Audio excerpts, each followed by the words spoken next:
BJP मुर्दाबाद मुर्दाबाद मुर्दाबाद। वैसे तो ख्वाब कोई भी देख सकता है, चाहे वो कांग्रेस के नेता हो यानी राहुल गांधी हो या फिर बीजेपी के नेता हो मोदी जी हो। कोई भी ख्वाब देखिए, कुछ भी बोलिए, 400 पार बोलिए, 500 पार बोलिए, जो मर्जी बोलिए, लेकिन जो जमीन पर हकीकत है ना, वो सबके सामने आ जाए तो क्या कहें।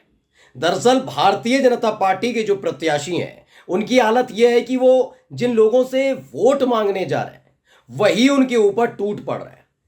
आज मैं आपको दिखाने जा रहा हूं, 2 राज्यों में सीधे सीधे बीजेपी की हालत खस्ता हो गई है। और हालत इस कदर खस्ता हुई है कि जहां बीजेपी का प्रत्याशी, बीजेपी का झंडा नजर आता है, वहीं उन्हें कूट दिया जाता है, खदेड़ दिया जाता है। बड़ी मुश्किल में अपनी आलीशान गाड़ी में बैठकर वो अपनी जान बचा पा रहे हैं। एक एक तस्वीर में आपको दिखाने जा रहा हूं। नमस्कार, मैं हूं प्रज्वल गौतम और आप देख रहे हैं द कंटा।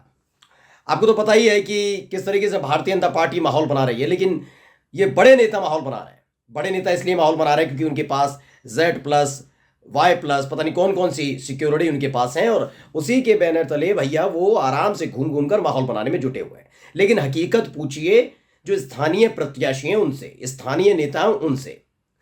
बीजेपी लगातार इस तरह के चक्रव्यूह में फंसती जा रही है। जो 10 साल में हुआ है ना इस देश के अंदर, उसका हिसाब ऐसा लग रहा है इस देश की जनता एक झटके में लेना चाहती है। मैं ये दावा नहीं कर रहा कि बीजेपी की सरकार बनेगी नहीं बनेगी, कांग्रेस की सरकार बनेगी नहीं बनेगी, लेकिन ये बात हकीकत है। जो हकीकत वाली खबरें गोदी मीडिया को दिखानी चाहिए, उसे छिपाकर अपनी जेब के रखने वाले, आज मैं उसी को सलीके से खोलकर आपको दिखाने जा रहा हूं।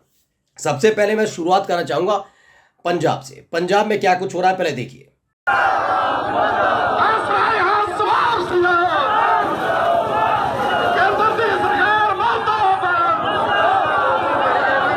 तो ये वीडियो निकलकर सामने आया है, रमनदीप सिंह मान है, इन्होंने छापा है। दरअसल बताया गया कि जिनके खिलाफ ये तमाम लोग, जो खासकर किसान आए हैं निकलकर, ये हंसराज हंस है। दरअसल ये दिल्ली से बीजेपी के सांसद है, मौजूदा सांसद है। इन्हें भेजा गया है पंजाब के फरीदकोट। पंजाब के फरीदकोट में जब ये प्रचार के लिए निकले थे हंसराज हंस, तकरीबन 7, 8, 10 दिन पहले, तब ये बहुत बुरी मुसीबत में फंस गए थे। किसानों ने इन्हें घेरा। हंसराज हंस को लगा ये उनके मशहूर होने की वजह से है कि भाई उनसे लोग मिलना चाहते हैं। बस वो शीशा खोलते उससे पहले ही किसानों की बातें सुनकर उनके होश उड़ गए थे। जल्दी से शीशा चढ़ाया और गाड़ी भगाई जाने लगी। इस दौरान पथराव भी हुआ था उनकी गाड़ी पर, लाठी डंडे बरसाए गए थे। इस बार उन्हें लगा कि फरीदकोट ना सही तो किसी और जिले में चलकर प्रचार कर लेते हैं। चेहरा तो मेरा जाना पहचाना है ना भाई, हंसराज हंसू में। तो चले गए बठिंडा। रमनदीप सिंह मान लिखते हैं, किसानों ने भागता भाई का जिला बठिंडा में फरीदकोट से बीजेपी लोकसभा प्रत्याशी हंसराज हंस का भारी विरोध किया। और उसके बाद की आपके सामने तस्वीरें हैं। मैं फिर कह रहा हूं कि सारी की सारी तस्वीरें निकलने का मतलब आप समझिए, सबसे ज्यादा दिक्कत है पुलिस वालों को। पुलिस वालों को इसलिए है कि जब पुलिस वाले देख रहे हैं, ये लोग देख रहे हैं बीजेपी के प्रत्याशी कि आपको पसंद नहीं किया जा रहा, जिनको वोट कास्ट करना है, मतलब जिनके वोट से आप सांसद बनेंगे, वही आपको कूटने पर तुले पड़े हैं, तो फिर आप जीत के दावे के साथ प्रचार करने निकल ही क्यों रहे। ऊपर से पुलिस वालों की दिक्कत बढ़ जाती है, वो कितने किसानों को रोकें समझ नहीं पा रहे। दरअसल ये सब क्यों हो रहा है तो पता ही है, किसान आंदोलन, सत्ता के दम पर उसे थाम लिया गया था, रोक लिया गया था। बैरिकेडिंग, सड़क पर कीलें बिछा देना, दौड़ा दौड़ा कर पीटना, जरूरत पड़े तो गोली चला देना, ये तमाम चीज की जा रही थी।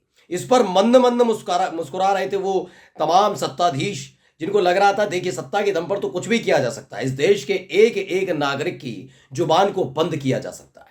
लेकिन जब वक्त आया तो इन्हीं किसानों ने हालत ये पैदा कर दी कि जिन किसानों को दिल्ली नहीं जाने दिया जा रहा था, उनको अपने क्षेत्र में घुसने नहीं दिया जा रहा है।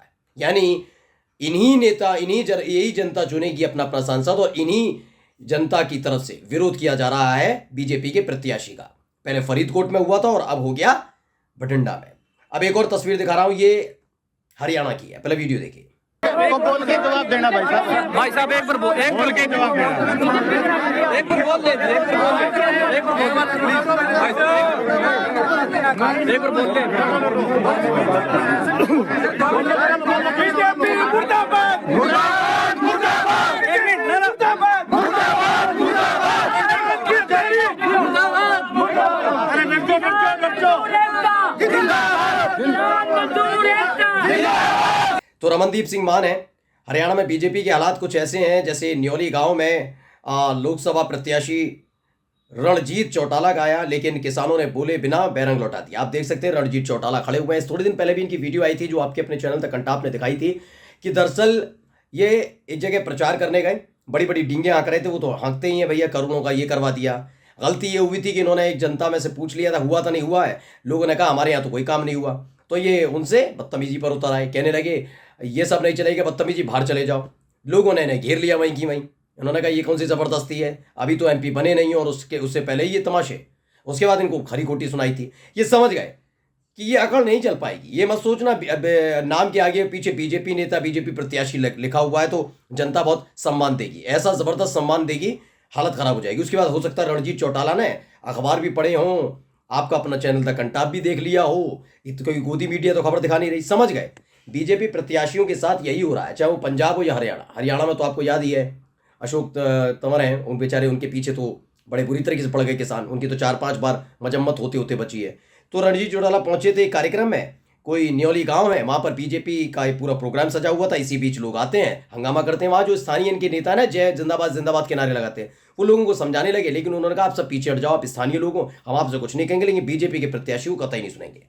वहीं की एक और वीडियो सामने आई है, वो भी देख लीजिए। सरकार होश में आओ, होश में आओ, होश में आओ, इनकलाब जिंदाबाद जिंदाबाद जिंदाबाद, मोदी सरकार मुर्दाबाद मुर्दाबाद मुर्दाबाद, मोदी सरकार मुर्दाबाद मुर्दाबाद मुर्दाबाद। ये देखिए शानदार तंबू बंबू लगा हुआ है, आलीशान गाड़ी खड़ी हुई है, यहीं का वो वीडियो बनाया जा रहा है। जब ज़्यादा विरोध प्रदर्शन होने लगा तो आखिरकार रणजीत चौटाला जो बीजेपी के प्रत्याशी हैं हिसार से, वो गाड़ी में सवार होकर वहां से चले गए। इस दौरान जबरदस्त तरीके से विरोध प्रदर्शन हुआ। ये भी रमनदीप सिंह मान ने ट्वीट किया, लिखा कि हल्का नलवा गांव न्योली कलां में हिसार में से बीजेपी के लोकसभा प्रत्याशी रणजीत सिंह का भारी विरोध हुआ है। यानी कुल मिलाकर आप कितना ही कहिए, मैं कह रहा था ना शुरुआत में 400 नहीं, आप इसे 500 पार करिए। मैं कहता हूं प्लीज मेरे कहने पर बीजेपी के नेता मोदी जी, शाह बाबू, आप इसे 500 पार करिए। आप 500 पार कर रहे हैं, कहते रहिए कहते रहिए। जब 4 जून को नतीजे आ जाएंगे तो उसके बाद पता लग जाएगा ये जनता का विरोध क्या है। दरअसल क्या हो रहा है ना इनके साथ, जब जब ये विरोध हो रहा है तो कह क्या रहे हैं, ये कह रहे हैं कि पंजाब में विरोध हो नहीं रहा है, बल्कि पंजाब में विरोध कराया जा रहा है। ये आम आदमी पार्टी और कांग्रेस की सरकार, जो कांग्रेस सरकार कह रहा हूं, कांग्रेस और आम आदमी पार्टी की सरकार मिलकर कुछ संगठनों के लोगों को बरगला रही है। बीजेपी के प्रत्याशियों को विरोध किया जा रहा है, जिससे माहौल बने कि बीजेपी के खिलाफ माहौल है। मैंने भी कहा ठीक हो सकता है भैया, जैसे कि आप आरोप पश्चिम बंगाल में लगाते रहे कि टीएमसी पर आरोप लगाया कि उनकी वजह से बीजेपी के प्रत्याशियों पर हमले होते हैं, बीजेपी के नेताओं पर हमले होते हैं, बीजेपी का विरोध नहीं होता बल्कि टीएमसी के नेता होते हैं, ममता बनर्जी कराती हैं। आप आरोप लगा रहे हैं अब आप आम आदमी पार्टी पर कि पंजाब में विरोध नहीं हो रहा बीजेपी प्रत्याशी का। कुछ चुनिंदा लोग हैं वो सरकार के इशारे पर, आम आदमी पार्टी के इशारे पर कर रहे हैं। चलिए मैंने मान लिया, लेकिन हिसार वाले भाई साहब से पूछ तो लेते, वो तो हरियाणा में पड़ता है ना। हरियाणा में किसकी सरकार है? बीजेपी की सरकार है। अशोक तंवर से पूछिए, वहाँ किसकी सरकार है? हरियाणा में बीजेपी की सरकार है, नायब से सैनी मुख्यमंत्री हैं बीजेपी के। तो अब ये समझिए कि वहाँ पर भी विरोध हो रहा है। यानी क्या बीजेपी के जो मुख्यमंत्री हैं वही बीजेपी के खिलाफ साजिश कर रहे हैं? अभी हाल ही में मैंने आपको दिखाया था सतीश गौतम को खदेड़ दिया था अलीगढ़ से। कई और जगह है उत्तर प्रदेश के अंदर जहाँ ऐसे बीजेपी के प्रत्याशी को खदेड़ा जा रहा है, फटकारा जा रहा है। तो क्या मान लिया जाए, वहाँ पर भी यही किया जा रहा है? योगी आदित्यनाथ कर रहे हैं बीजेपी के खिलाफ साजिश। ये कौन सा तर्क होता है? आप जनता की ये बात को सुनना नहीं चाहते, कुछ हो जाए तो हर चीज़ को राजनीति से जोड़ देते हैं। आपने कभी किसानों के बारे में सोचा नहीं? आपके लाडले पत्रकार, लाडले सांसद, लाडले एंकर, तमाम लोग क्या कह रहे थे बीजेपी इन किसानों के लिए? उग्रवादी, खालिस्तानी, पाकिस्तान से फंड मिल रहा है तो कर रहे हैं। इनकी बात सुन लेते तो ऐसे हालात पैदा ना होते।